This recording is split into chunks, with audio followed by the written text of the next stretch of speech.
മാങ്ങയുള്ള മാവിലെ ആളുകൾ കല്ലെറിയൂ എന്നൊരു പഴഞ്ചൊല്ലുണ്ട്. ഡിമാൻഡുള്ള പ്രൊഡക്റ്റിനെ ഡ്യൂപ്ലിക്കേറ്റ് ഉണ്ടാവൂ എന്ന് ബിസിനസ് ലോകം പറയുന്നതും ഇതേ അർത്ഥത്തിൽ തന്നെയാണ്.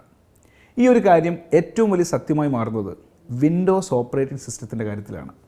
കോടിക്കണക്കിന് ആളുകൾ വിൻഡോസ് പൈറേറ്റഡ് വേർഷൻ ഉപയോഗിച്ചിട്ടും മൈക്രോസോഫ്റ്റ് എന്തുകൊണ്ട് നടപടിയെടുത്തില്ല?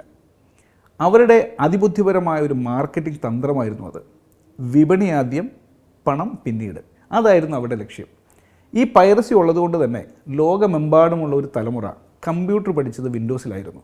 വീട്ടിൽ വ്യാജ പതിപ്പ് ഉപയോഗിച്ച് പഠിച്ചവർ പിന്നീട് ജോലിയിൽ പ്രവേശിക്കുമ്പോൾ കമ്പനികൾ നിയമപരമായി ലൈസൻസ് വാങ്ങാൻ നിർബന്ധിതരായി. മൈക്രോസോഫ്റ്റിൻ്റെ യഥാർത്ഥ വരുമാനം വ്യക്തികളിൽ നിന്നായിരുന്നില്ല, മറിച്ച് കോർപ്പറേറ്റുകളിൽ നിന്നും ഗവൺമെൻറ്റുകളിൽ നിന്നുമായിരുന്നു. എതിരാളികളായ ലിനക്സിലേക്ക് ഒരു യൂസർ പോകുന്നതിനേക്കാൾ നല്ലത് അവർ തങ്ങളുടെ വ്യാജ പതിപ്പ് ഉപയോഗിക്കുന്നതാണെന്ന് മൈക്രോസോഫ്റ്റ് കണക്കുകൂട്ടി. കാരണം ആ യൂസർ തങ്ങളുടെ എക്കോ സിസ്റ്റത്തിൽ തന്നെ തുടരുകയും ഭാവിയിൽ പണം നൽകുന്ന ഒരാളായി മാറുകയും ചെയ്യും. ചുരുക്കത്തിൽ പൈറസി മൈക്രോസോഫ്റ്റിന് നഷ്ടമായിരുന്നില്ല, മറിച്ച് ലോക വിപണിയിൽ ആധിപത്യം സ്ഥാപിക്കാനുള്ള ഒരു ലോങ് ടൈം ഇൻവെസ്റ്റ്മെൻ്റ് ആയിരുന്നു.